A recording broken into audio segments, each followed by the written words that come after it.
پاکستان کا مقصد کیا؟ لا الہ الا اللہ۔ ارے پاکستان تو بنا ہی اسلام کی بنیاد پر ہے، اور لا الہ الا اللہ کا مطلب یہ ہے ہماری مرضی نہیں چلے گی، مرضی رب کی چلے گی۔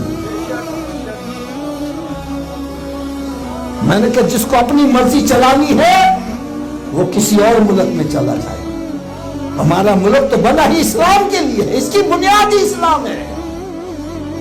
اور آج ہمارے میڈیا میں یہ بتلایا جا رہا ہے مادر پتر آزاد ہو جاؤ، جو مرضی کرو۔ یورپین کے اندر، یورپین کنٹریوں میں کیا ہو رہا ہے؟ وہاں نکاح کے نام کی چیز کو ختم کر رہے ہیں۔ کہتا نکاح ہو گیا پھر بیوی کے حقوق ادا کرنے پڑیں گے، اس کا خرچہ اٹھانا پڑے گا، بچوں کا خرچہ ہو، بغیر نکاح کے چلو۔ اور ایک میری بات غور سے سن لینا، یہ اپنے دلوں کے اندر بٹھا لو، قرآن مجید فرقان حمید میں رب تعالیٰ نے ارشاد فرمایا تلک حدود اللہ، یہ اللہ کی حدیں ہیں، وَمَن يَتَعَدَّ حُدُودَ اللَّهِ فَأُولَٰئِكَ هُمُ الظَّالِمُونَ، یہ اللہ تعالیٰ نے جو حدیں بنائی ہے جو ان کو توڑے گا وہ ظالم ہے۔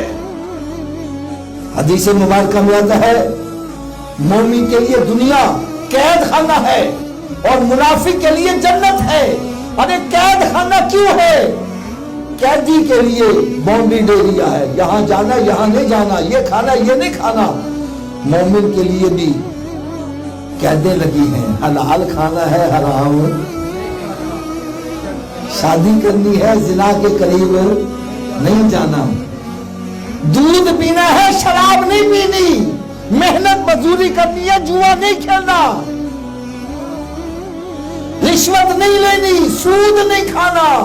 آج سودی کاروبار چل رہا ہے، یہ انشورنس کمپنیاں کیا کر رہی ہیں؟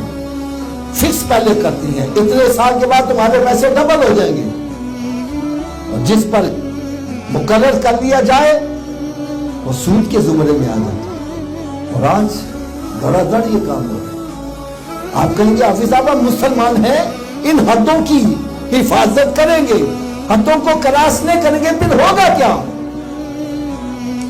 فرمایا جو دنیا کے اندر اللہ تعالیٰ کی حدوں کو ملحوظ خاطر رکھے گا، ان کو نہیں توڑے گا، فرمایا قیامت کے روز اس کو جنت میں بغیر حدوں کے جگہ دے دی جائے گی۔